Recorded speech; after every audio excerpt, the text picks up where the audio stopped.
All of a sudden I got asked to do the job that's almost the perfect culmination of everything I've done. It's a dream.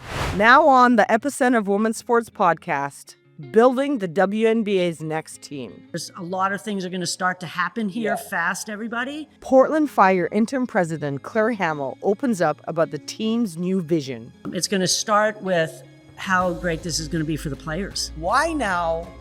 Why with this franchise? Like, what made you just say yes? It always starts with building the team and getting the right people around the table. She shares lessons from 4 decades at Nike, where she helped shape how women athletes saw themselves. They literally said, what Claire did saved my life. You just know when you bring that kind of those kind of athletes together and you put them in a city like Portland, it's going to work. Yeah. And how retirement isn't going quite as she planned. Well, I've done a terrible job at retiring. I mean, I think we might as well go on the record on that.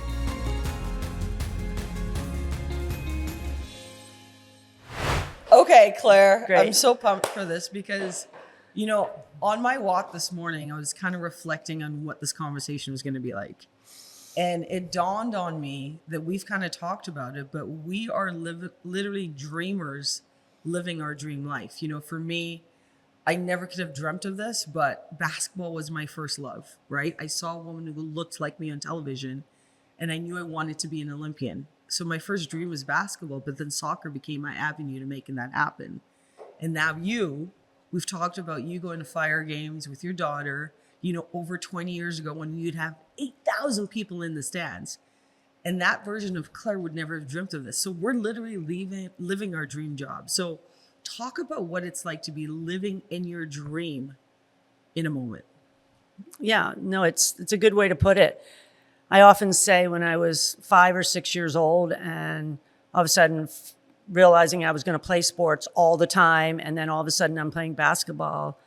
Fast forward to today, could never have imagined that I would be doing this. And, you know, at that time, there weren't a lot of role models for that. You didn't see, there was no WNBA. But I knew I loved basketball. And fast forward a whole career later, and all of a sudden I got asked to do the job that's almost the perfect culmination of everything I've done. It's a dream. I say that a lot. It's a dream job. And I get to work in Portland, the city that I love, on women's basketball, with all of what I've lived through already behind me, and get to do something new. It's exciting. If you think of yourself in the stands, sitting in the stands 20 years ago, and then what our first game will be like here, what would you have told yourself 20 years ago? Well, obviously 20 years ago, we all hoped that we wouldn't have a 20-year break between when the Fire played and when the Fire are coming back reborn today. But, you know, it's with my daughter, and I had gone to other sporting events, brought her around went to 1999 World Cup finals in Los Angeles with her, you know, all kinds of different moments. And so I just knew it felt good to be sitting there with her watching women's sports and watching basketball. So, and now 20 years later, she's turned out to be the biggest WNBA fan on the planet, and I'm working in the W. So it's pretty darn good. What has surprised you most about coming into this position?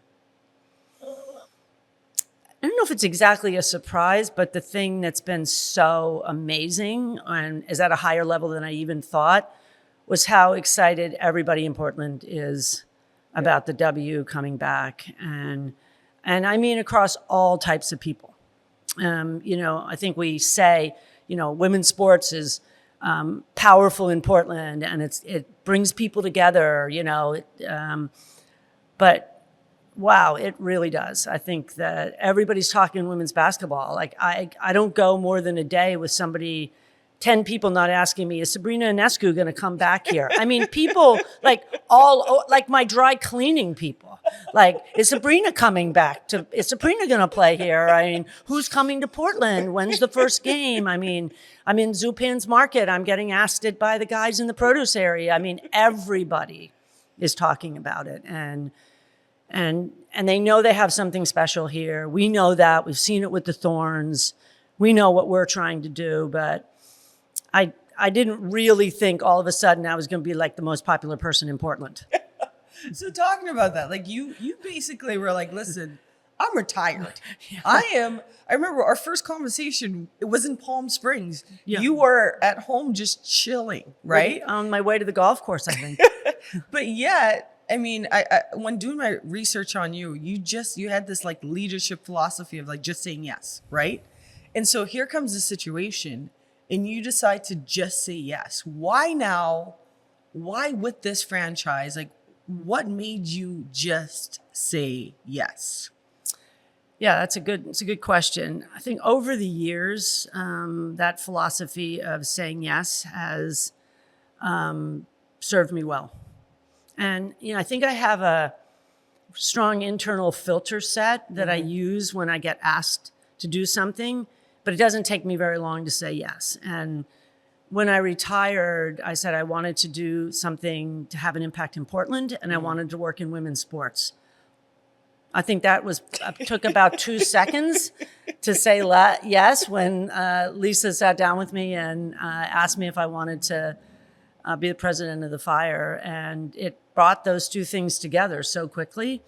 And I think when you say yes to things that you know are right for you, that are on mission for you, that are your values, that you care about, and you think you can make a difference, then it's easy to say yes. So let's take back to younger version of Claire, because you're only 25 right now. So younger version of Claire, like Title IX changed your life, right? You were one of the first to like find yourself through it. And I say that because I'm here because of Title IX, right? And the journey of that and what you learned, how will you bring that being part of it in the beginning into this being part of it in the beginning with the Fire? Yeah, it was a door that opened, right? And I think the coach that I had in high school, like I knew I was going to college. I loved basketball. I had a fabulous coach in high school. And I think she was the one that helped start to put the pieces together of, you could play basketball in college and here's a group of schools to think about. And I'm like, well, what about New Hampshire? And there's scholarships, right? And it wasn't just the money part of the scholarships. It was that sort of door that was opening for women all over the United States to do what they loved and go to college and be able to afford it. And it jump-started a lot. I mean, we can see just over the last 5 years, and some of this has still taken time. Mm-hmm. The way I think about it is that was a door that opened. There are still a lot of doors we need to keep helping open. Mm-hmm. I don't think the work is done. I think I was talking to somebody yesterday and, you still go to incredible track meets where there's 5 events for men and 3 for women. Mm-hmm. And you're like, well, why aren't there 5 and 5? Yeah. And, the numbers, there's participation in women's track and field is just as high as men's. And there's no bad intent. It's just like somebody needs to keep opening all the doors, big doors, small doors, more women at the table, more women leaders at the table, more athletes. And that was a big door that opened for me. And I definitely went through it hard, stayed moving forward from that day on around women's basketball. Going into your leadership, I mean, you were at Nike for quite some time. Yep. And we go back to the just say yes and that leadership mindset that you had then. How are you going to, because people are so curious, like, how do you build this from scratch? Yep. Like, what are the priorities? Where do you start? Take all those years from Nike, the 4 decades plus. How do you apply that into what we're doing now? Because everybody wants to know, how do you start a franchise WNBA team? Where do you go? How do you build a culture? Yeah. Well, I ended up over the course of time, after saying yes to quite a few pretty big opportunities that gave me a massive learning curve around a couple things. I think first, when you're an athlete, you have a set of capabilities that are different from anybody else. Yeah. They're unique.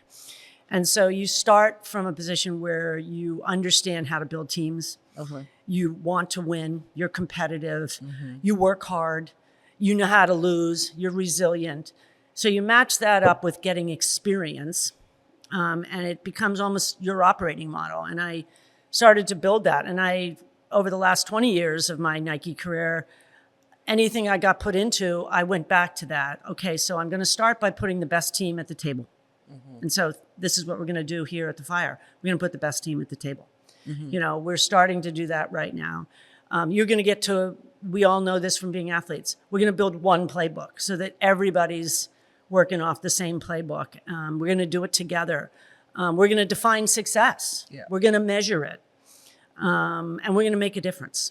We're going to have an impact. And those principles and how you do that, whether it's being asked to go do something challenging at Nike, which I did a lot of, or doing something like this, it always starts with building the team and getting the right people around the table, get the right playbook, and then, you know, go fast and keep score. When you say that, it sounds so inspiring and aspiring, but the reality is sometimes you've probably had to say yes before you were even comfortable. Can you give an example of that? Because our listeners at home you inspire me. Like, to me, when I was walking today, I was thinking, I was like, the younger version of myself would never have dreamt the day to day I get to do the high fives with you and have these conversations, but much less sit down on a podcast. Well, you're selling yourself a little short, but other than that, I think I had a couple of times I said yes, and I probably should have checked on a few things before I did. But I learned from that too, you know, and I think you certainly want to understand when you're saying yes to something, what does the definition of success really look like? And so I do think, and then I think you also want to understand whether you have support, like complete alignment and support by everybody, or mostly people really don't even believe in it. Yeah. And we know that's a and problem that can happens. happen. Yeah. And so, I mean, one of the roles I took at Nike when I was asked to lead the women's business at Nike, I said yes as quick as I said to this Fire job. And I learned so much through that, and we made a big difference. We did a lot of great things, but I certainly probably could have set us up a little better if I'd asked a few questions at the beginning. And it's all good. You know, you learn from that.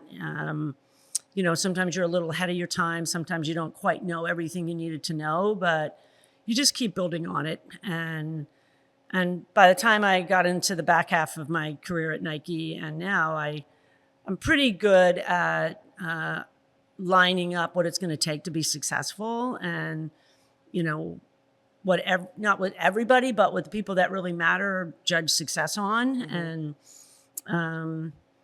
then you say yes when you know you can make a difference, and you know you can bring great people. I think this job, I've spent the last 6 years pretty close to the W, and I spent the last 6 years very close to a lot of players. There's just so much drive in the players of the W, and the ones that I've been around, that you just know when you bring that kind of those kind of athletes together and you put them in a city like Portland, it's going to work. Yeah. Like, everybody's like, oh my God, it's so much work. And I'm like, it's going to work. Yeah. Like, there is no way the WNBA and the Portland Fire are not going to work in Portland. We just got to make sure we put the fans in the middle. Yeah. And we get those great athletes here. I'm making it sound simple. Yeah. And that's going to be fire, as we say. You are going to say fire at least 10 times. At least. It's only the first or second time I've said it on the podcast. It all depends on if our listeners are listening to this while drinking a cup of coffee, or let's not have shots every time Claire says fire. Or out on a walk. I know. It did turn into a drinking game on the last panel I was on last week. Yeah. Chris South and the Blazers turned it into, okay, so every time anybody says fire, everybody in the audience take a drink. Oh. Turned it into a drinking game. Well, don't give ideas. I mean, I want to lean into, because you said something there. We've both been on teams where if everyone's not aligned, you get lost, right? And a lot of this is like, we're building the ship as we're flying it. And we've talked about that, but the importance of having, and I think this is what sports, especially team sports, has taught me, is that when you get everyone connected on something bigger than themselves, incredible things happen. Yeah. But you're talking about, and you've always talked about it, being around good people will do great things. Yep. So expand on that, because I think that's such an important thing for people to hear, of that is your leadership style. And that's how we're going to build this franchise. Yeah, I think if you come together as a team, there's a great coach that I'm friends with, and she has a whole philosophy on how you get everybody on the team to buy into one philosophy, line up to that, lock in on that philosophy. And I think when everybody does that, it works. So I think for this job, there's probably a couple of things that are going to be at the center of the playbook, or if you want, the North Stars of what we're trying to do. I think the first is definitely going to be that we win the hearts of fans. Think job one. So we know we have the fans, but we have to do a really excellent job with the fans. I think second, I think we need to inspire the city and do something great in Portland. I think be in the community, be a part of helping inspire more people in Portland.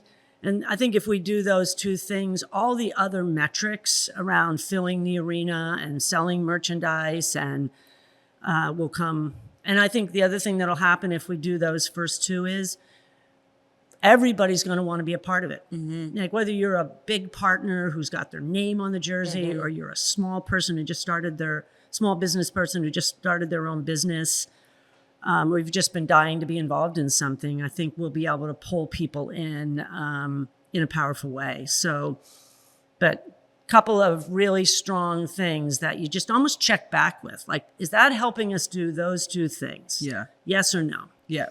Are we lining up against that? Is everything we're doing going to take us there? At Nike, we had one simple thing. We serve athletes. Pretty simple. Yeah. Whatever you're doing, is that serving athletes? I don't think, all the rest will come. Yeah. I mean, you said something powerful right there, is like community. And everything I know about Portland is that you connect to the community and you inspire the community. They show up for you in a whole different way. Yeah. Right. And this is Portland. Like that connection where you say that the fans come to the game and they leave feeling inspired. Yes, we want to win, but we want to win in the hearts of them, where they walk away feeling like this team on the court has represented them and made them go home to their day-to-day and feel inspired to be a better version of themselves. And I just absolutely love that you've said that. But the panel that you helped lead at the Epicenter Week, Dawn Staley talked about how she built the community in this small town in South Carolina. And she talked about moving from it being sort of fans to family. And I think you want everybody who comes to the game to think, like I watched this with the Valkyries, like, everybody who comes to that game, they know Kate Martin. Like she's on the court and they've all adopted her. Yeah. Like they care. She cares. Yeah. She knows the fans are the most important thing. She's in the community. I'm just using one example of hundreds. Yeah, absolutely. I see that at the Thorns games. Yeah. The players stay around. They talk to the fans. The fans give them their roses their flowers if they've scored a goal. And so I think we have to execute on that. Yeah. And I think that'll be one of our North Stars. I think the good news is we've got a very nice start on a powerful brand, at least visually as we launched it. Now we have to go deeper around all the great brands start to storytell. They make promises. They connect with people. They're trusted. So I think we'll do all that work now between now and May, and I think fans will win their hearts as they start to come and they fall in love with their version of Kate Martin, who they've adopted on the court. And they almost didn't care if they won or lost the game. They felt like they were there supporting and a part of it. Yeah, Dawn said fans and fams. Yeah. You mentioned something, and that's what we're uniquely building here. Like we're the only ownership group to have both a WNBA team with the Fire and the NWSL team with the Thorns. And the Thorns, I've said a million times, I think they change the trajectory of women's soccer in this country and maybe globally. Do you want to talk about what it's like coming in? We have Alexis on the Thorns and we have Jeff and we have that whole team kind of working through, but they're established in some aspects. You're coming in building. How do we merge the two so that people understand the uniqueness of what we're doing and that we are the global epicenter of women's sports? It's been one of the maybe surprising, but also best things that I've noticed as I've come into the job. First of all, that Alexis, Jeff, those guys are amazing. And what's been built with the Thorns, that team is special. And those guys have like literally opened up their arms and said, okay, let's figure out what we're going to do together. And I really appreciate it. I think, there's a couple of ways that having both there's a lot of things that are going to come from one ownership group with both teams in a city that embraces women's sports. Yeah. Particularly an ownership group that's investing in the city the way ours is. It's going to start with how great this is going to be for the players. Yeah. I think that might be one thing people don't realize, but yes, the Performance Center is a state-of-the-art performance center, and it's all for her. It's built from the ground up. It's going to be a major innovation, but for the players, it's going to be powerful. Yeah. You talk about it, right? You're the one that's been in the Olympic Village eating lunch with Serena, right? I think these players are gonna love it. I think it's going to be a powerful statement around caring about athletes and bringing the best athletes to Portland. I'll be able to answer my question about whether Serena's coming here. And then, and I think there's other things we can do. Yeah. I think we can do rivalry weekends together. We can do things in the community together. There's a lot of power in having both teams. And I don't think we're looking for what's different about the sports. We're looking for what's the same. And what do you think the Thorns can learn from the Fire and the Fire can learn for the Thorns? Because I think that's a question people are like, how does that uniquely blend, which you've just answered? Yeah. But like, what are the things that you're learning and the insights you're learning in this space that maybe people from the outside don't see? Well, there's a few things there are some cultural things, particularly within the two sports, that have just grown up differently. And there's a culture growing up now in women's basketball that's fun. These aren't just team businesses anymore. These are modern lifestyle brands. Every player has built their own brand. Every team is building a brand. So all of a sudden you've got the city of Portland with the Fire, which we want to make a modern lifestyle brand. Like, we want to be a part of the culture of Portland, a culture of basketball, and have the best team on. And every one of those players, they have a brand. So there's this, and it's more than just the tunnel walks and what they're wearing. Yeah. It's what they care about. Yeah. It's how they've built themselves. I don't think that right now the NWSL and the football brands, soccer brands, have built as much of that. They have great players, and the players are all involved in the community, and the Thorns has amazing players who are committed to it. But there could be some learnings back and forth around that sort of cultural piece that's so strong in women's basketball right now.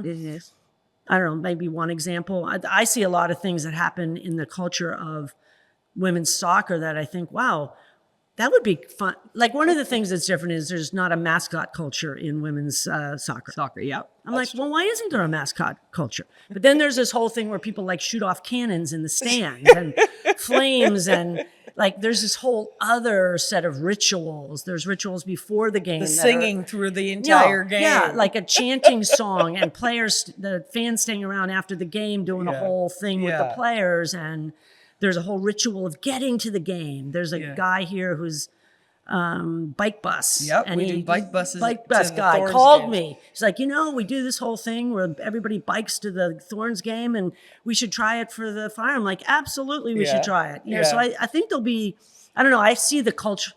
I think the athlete part of it and the power of athletes, I think that part is probably, from what I know, and I've met quite a few soccer players, I think there's that part is going to be powerful, but I don't know, the cultural stuff that we might be able to figure out, I think would be fun. Yeah. Try some new things. And we get to do it together with our community completely, and fans, which is unique to Portland. It's the community people raising their hand saying to me, we should try that in basketball. Let's go, bike bus. I'm like, let's do it. And it's in the summer, so it's not like in the middle of the winter in Portland where nobody's going to want to bike to a game. So you talk about the athletes being the center, and at Nike, I think one of the things that most people know about you is that you literally were a huge part of the Women in Nike, the WIN program, that right now we have over 60 former WNBA players. So you truly, and you talked about it at the top of like what athletes bring to an organization.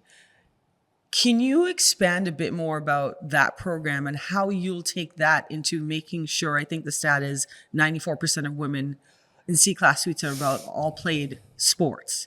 Now we have these athletes who are professional athletes. How are you going to take that and your learnings from WIN into now this with the Fire? Yeah, I think we're going to build on it. I think one thing, I mean, the program really was actually pretty simple. You have these amazing women athletes, they're retiring from playing professional sports. It's not that easy to transition. And yet you've got 10 years of playing professionally overseas, all of the things we talked about around leadership, resilience, hard work, teamwork, wanting to win, all those things. It was pretty much a perfect match for Nike's culture. And the simple idea was more women leaders at the table. And then let's wrap a leadership program around and accelerate that so that we get more women in leadership. It is a massive win for Nike. I would give a huge amount of credit to the women that have come into the WIN program and helping to accelerate Nike's entire women's sports business. I use the Asia Wilson example. Anybody who's seen the launch that just happened with Asia Wilson, it's some of the best stuff that we've ever done at Nike. All WIN members in the middle of that. Yeah. So now, fast forward. First of all, we want all those WIN members to be a part of the Fire. 100%. So I'm like, you're in. And then, and I think they can help us activate women's basketball in the community more. And I think there's a lot of them that really want, a lot of those WIN members already do things in the community. And now I think they feel like here's another whole platform that I can do that on. And I think we also have a vision between the Fire and the Thorns. We've just been working on this. You've been a part of it. We want to change some things around that for women athletes. And when we bring athletes to Portland for the Fire or for the Thorns, start to think more their entire journey. Beyond when they play. And so we can take some of the learnings maybe from WIN and we can think about what we could even do for the players on our teams. I mean, what you're saying is key. And this is why I love these conversations, because I think I've lived it. And it's people seeing in you what you can't see in yourself.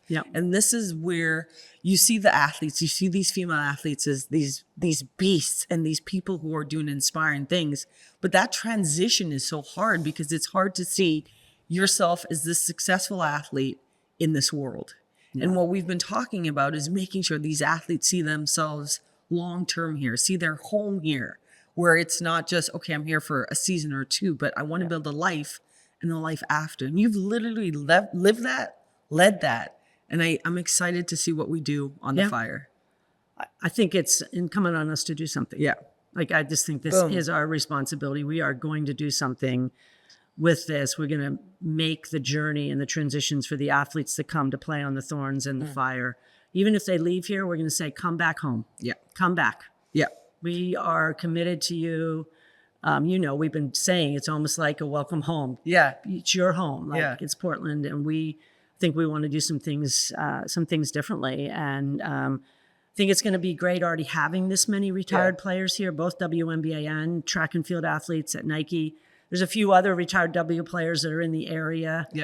We're going to bring back players that played for the Fire and played for the Power before and commit to that whole journey for athletes in Portland. It's going to be good. You know, it's funny because it can't get transferred onto a podcast, but as we're talking right here, this is what our meetings are like. We're going to do it. Like, it's mission critical. And the best part is that a lot of people talk about it, but we have lived it. You've led it. And that's why I keep wanting to make sure people understand. I'm not just putting words together. Is that this is one of our differentiators, is that this franchise will make sure athletes see their value and who they are beyond the court or beyond the field. And that is intentional, and that is leadership. But we want the athletes, we want the community, we want everyone to understand that this is part of our mission. Well, we are definitely the Take Action group. Like, I don't want to really be a part of organizations where we're talking about things and we're not doing anything. That's not what's happening. Waste of time.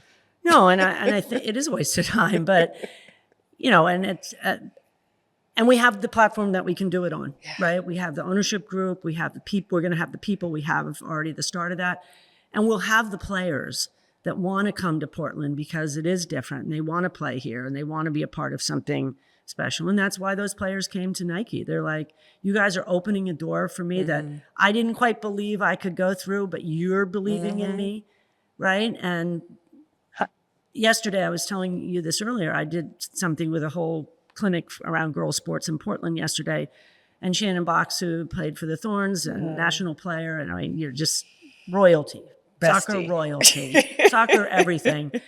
She's building a whole business and a platform around that notion of you're more than an athlete, and and you need to be putting the pieces in place and building that portfolio for yourself as an athlete so that you can transition and aligning yourself in a way, because there's no way all these athletes that are I knew every single one of the athletes that we hired that were retired from the WNBA could make a difference at Nike. You know what's crazy is that when I first met with some of the former WNBA players, what we're talking about is a life after and a sense of belonging. But we also know is that program saved lives. Because what people don't understand is the darkness that athletes go through when you're retired and you're like, hi, I am a professional, and that's your identity. And you've had the pressure and then it goes quiet and dark. Yeah. And in speaking to those former players who now have successful jobs, Claire, they literally said, what Claire did saved my life. And like, that's a fulfillment, because in so many aspects of our first half of our life is we're chasing success. And then the second half of our life, we're chasing fulfillment. You've had both already. And now you're stepping into this with this passion and fire. Boom, drink up, people. That is so unique. And I want to make sure it comes across in the way that the listener understands that what we're building here is, yes, we want to win. Yes, we want to connect to the community. Yes, we want to inspire the community. But we want to change the lives for these female athletes. And that's front and center. And that's so important, but it's never been the priority. Yeah, I think it's a priority. And I think I think doing that and having young girls and the community see the success of athletes, we can build something very, very special here. So, I think, I think I couldn't feel more grateful to have had a chance to work with the WNBA players and bring them into Nike and now see them in the community. Of course, as you know, this is one of the few times I've shown up anywhere without at least one of them with me since I took the job. So I'm like, okay, yes, I'm here, but hey, let's hear it from somebody who's lived it. Like, let's, but no, I think athletes are different. And I think the ability to help make a difference in their lives and then them in turn make a difference in this community, I think that's going to be the platform we want to be on. And I think for our fans to feel that and have access to that, I think is going to be, the Thorns create a very accessible environment for fans. Mm-hmm. And I think the W teams that are doing that well are winning. Yeah. And I think we'll do that too. I think we'll bridge that fan and athlete thing. We'll invest in the athletes. We'll help them build a brand and a business beyond being an athlete. And that formula is going to be powerful here. I think one of the things that is beyond winning is being on a team that wins collectively, and it's far beyond the championship, is the moments that you never forget. Like if I think back to winning an Olympic medal, seeing the flag rise, crying the ugly cry, I look next to me and it's the other women standing next to me in that journey that made that so sweet. Yeah. And I think this is what championships will feel like in Portland. Yeah. I want to go back to the athletes because at the launch, I can make fun of us. We shot a couple of hoops. You scored, I didn't. Or did I score and you didn't? I forget. You're nice and political. You scored, I didn't. But like that launch was so on fire. And like we had a chance to interview some of the players. That was electrifying. Like that wasn't just, that was a long day for us, right? We had a 2 a.m. wake up call. Then we went on TV, did the launch, threw ourselves out there. Then the city showed up. Yeah. Like if I think of launch day, I expected big from Portland, but Portland showed up completely different. You did like a university session of the brand, and only in Portland would people be quiet and listen to the brand details in a huge crowd. Like talk about that day. Yeah, it definitely exceeded all of our expectations. I think when we kicked off the planning of that, which you were on that call, we focused on the fans. Yeah. So I think, again, we weren't trying to talk to ourselves. We weren't trying to serve some other audience. We were 100% thinking, if we invite Portland in, and if we say, Portland, you are a part of this family, then we need to give them transparency. We need to communicate with them. We need to make them feel good. Yeah. And we need to invite them to tell us how we're doing. And I think the vibe that we felt was the energy of people feeling like they belong to something. Yep. Which is different than just we're having an event and, come and, shoot some hoops. Which is why we took the time on stage to take the fans behind the scenes of the brand story. Not just this is the name, hope you like it, but here's why. Professor Clare. Yeah, that's what I thought. Everybody's like, don't show the Pantone color palette thing. I'm like, I'm showing it. I'm talking about Glacier Blue and Mount Hood. So get ready. And people paid attention, and it was powerful. And we made some commitments. I made some commitments on stage. We're working really hard to fulfill those. I think we're doing good on that. And there's a lot of things are going to start to happen here fast, everybody. We're going to be in a full-on build a team, communicate, brand, as the run up to May happens. And I think we want the fans to be a part of it. We were good to that promise. As you know, the following, a week and a half later, we did a sort of a fun fireside chat around women's basketball. We live streamed it so all the fans could watch it. Yeah. I think anything we do, we want to give fans access to it. So last couple questions, building the team. What are the priorities there? Yeah. Well, I think the first priority is to find leaders who share the cultural values that we have here, which is that we collaborate, we're part of a team, and we want to have some fun. We treat everybody well, passionate about Portland, passionate about women's basketball. So with that as a starting place, I think the good news is we've already started to hire some great leaders. We brought in an incredible leader that's the head of all of ticket sales and service. And you might think, sales guy. The impact doing that well for fans and the size of that job and the importance of that job for a team and for the community. So we got somebody fantastic on that. We're very close to announcing some other great leaders that are going to join the team. And I'm very comfortable we're going to have a great leadership team. And then we're going to actually have quite a few jobs that we'll be able to bring folks into, both from the Portland community and from outside. So hiring is a high priority right now. We have sort of some goals around that. And, but already I can see we're going to be bringing in great people. I love asking this question. What are you learning and unlearning right now at this time in your life?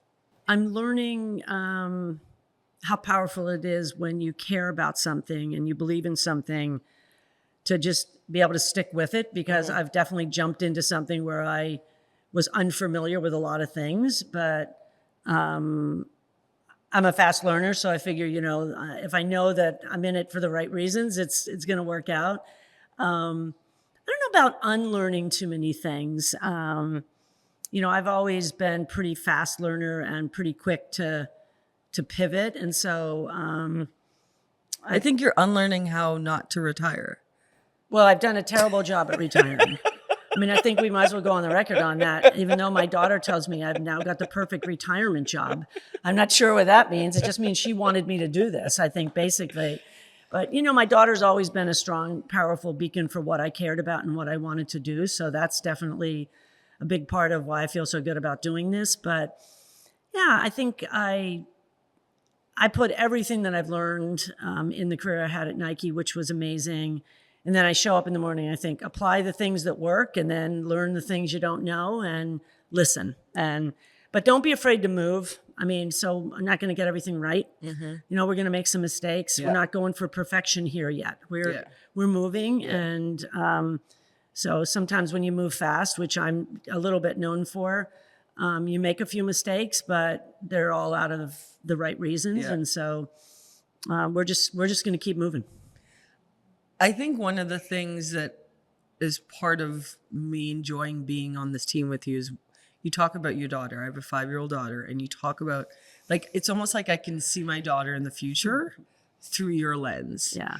What is your call to action in the sense of family, the importance of the work that we're doing for the future generation of young girls and young boys in Portland? Because we know in Portland, you can go to a park and you see young boys with female jerseys. But what is your call to action through that lens? I know always that my priority was always around my daughter for everything I've ever done since she was born. And the fact that she loves her mom so much, loves what I do, loves women's basketball, loves Portland, and deeply cares about the community here.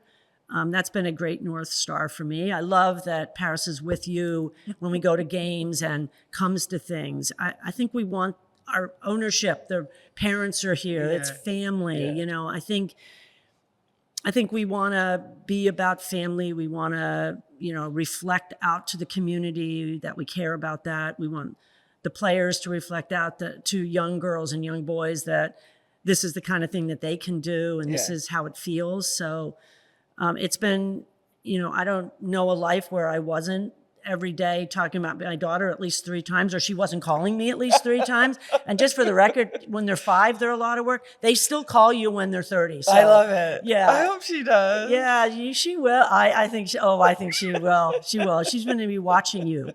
And they watch you, and just like the community is going to be watching us. And I think we're all grounded for the right reasons here. And that's why everybody feels good being a part of this team. I love it. Okay, fast questions. What book are you reading right now? Well, I actually don't have a lot of time to read right now. I don't even have a lot of time to watch great TV, which I love. But I'm very close to finishing writing a book, so we can talk about that on another podcast. Breaking news. I might have broke that on another podcast a few months ago, but so I've mostly been focused on working on my own book, which is a whole nother topic. Yeah, but it's okay. I might be writing. Wasn't a kid's fast book. answer. Sorry. So you and I may be on the book. same thing. Yeah. Favorite podcast? This one. Favorite? I was never on a podcast until I got this job. I told you all of a sudden I'm popular. And I've been on 3 of them recently, including Cheryl Swoops's last week. Yes. Now yours. The Click Clack Girls. So yeah. It's a good group to be in. It's a fun group. Favorite holiday? I love Christmas. Yeah, me too. I bring all my daughter Anne's community together, and I love the tree. I lay and watch. I like Christmas. Favorite childhood TV show? Oh, well, favorite movies or anything with Reese Witherspoon. Oh, which one? Well, Legally Blonde. What? I wouldn't have expected. What? Tell me more. Doesn't everybody love? Okay. Come on, Reese. So we got to get Reese to Portland. Back to. I mean, she's done Wild. She's done. Oh no! I know we could get her back here. Yeah, we should. No doubt she's a women's sports fan. Plug Reese right now. It's a plug for her. Favorite cheat meal, because I know every day you bring your own lunch, right? You actually bring. I see you every day eating. What kind of pizza? Love pizza. What kind? Not a huge fan of pepperoni, but really throw onions, but throw everything else on. I don't like onions either. Oh, we have to go dating special. and have a nice dinner. Special. Scale of 1 to 10, how good are you keeping secrets? 8. Do you snore? No. Do you know we can't tickle ourselves? I didn't know that. Try. I'm not ticklish, but other than my feet, when I go to Wait, we did talk about this. How about you going viral with this tattoo? Pull out the tattoo, show it. Did that surprise you that this would go viral and people would be so fascinated by you getting a fire tattoo? I didn't do it for that reason, but we know that it has been interesting. As I said, there's all of a sudden people are like telling stories, but of course we did have a social media person there, so it wasn't like it was completely unplanned. So, mini hippo or giant cockroach, both in a bad mood. Who would you rather take on? Hippo.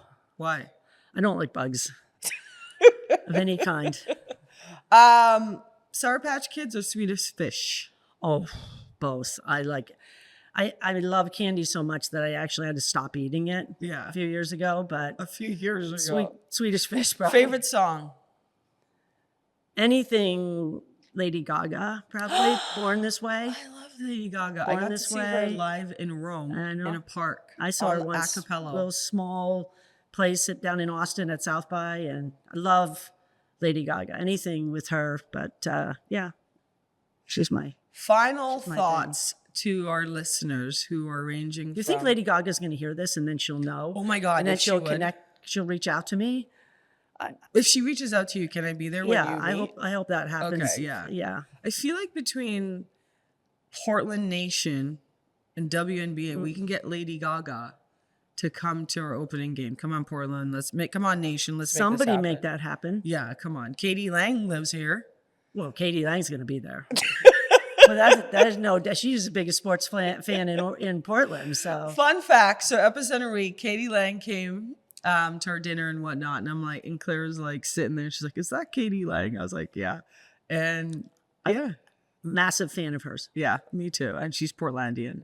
All right, Claire, last piece of advice, call to action to our fan base, those listening. What do you got to say? You're the leader, you're the mother, you're the innovator. You've lived so much. You have so much wisdom. What would you like to end our listeners saying? I just think get involved and be a part of bringing the energy to Portland. Walk to a game, bike to a game, come to a game. It is my job to sell tickets, so I didn't have to kind of plug ticket sales here.